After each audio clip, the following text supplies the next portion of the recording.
On espère que vous allez bien. Hola, espero que se encuentren bien. Hope you guys are okay. Et bienvenue sur notre chaîne où vous trouverez des recettes faciles, rapides, délicieuses et surtout très saines. Y bienvenidos a nuestro canal en donde encontrarán recetas fáciles, rápidas, deliciosas y sobre todo saludables. Welcome back to your cooking channel. Thank you for being with us. Anna Cuisine One is famous for healthy, delicious, fast, easy recipes. Et aujourd'hui, nous allons réaliser des Coeurs Coulants au chocolat. Y hoy vamos a realizar Corazones Coulants de chocolate. Es un bizcochito de chocolate donde el centro tiene que fluir. Now today's recipe, right, will be a dark chocolate flowing hard. Imagine, wonderful, delicious it will be. Pour les ingrédients, para los ingredientes, il nous faut, vamos a necesitar Write down the ingredients. une tablette de chocolat, una tableta de chocolate. Negro. Oui. Okay, now a whole bar, right, of dark chocolate. Du sucre, azúcar, Azúcar, sugar, now everybody knows. du beurre, mantequilla, Mantequilla, butter, de la farina, harina, just a little flour, et 3 œufs y 3 huevos. and 3 eggs. Voilà. Et c'est tout, y es todo. And that's it. And now, you know better than us. Anna Cuisine One is looking good.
delicioso Coulants o chocolat. Aquí está el delicioso Coulants de chocolate.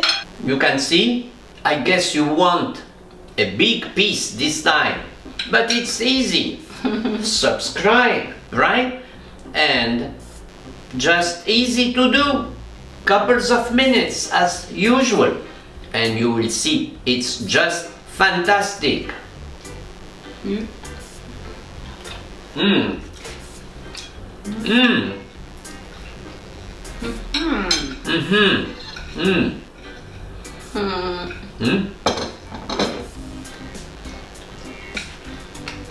C'est juste délicieux, está buenísimo, buenísimo. C'est délicieux. No sé cómo describírselo, pero está riquísimo, es una delicia, una delicia.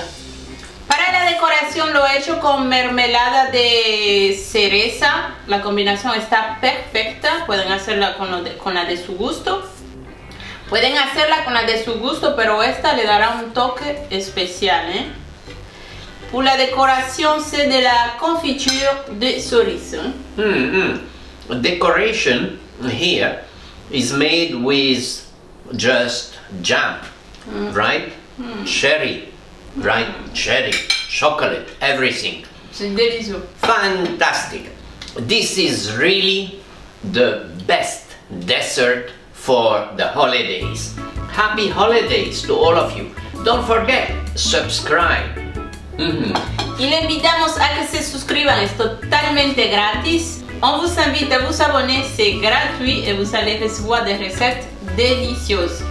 Merci d'être resté avec nous jusqu'à la fin. Gracias por haberte quedado con nosotros hasta el final. Et si vous avez aimé cette vidéo, merci de la liker, de la partager, de la commenter. Et on vous dit à très bientôt pour une prochaine recette.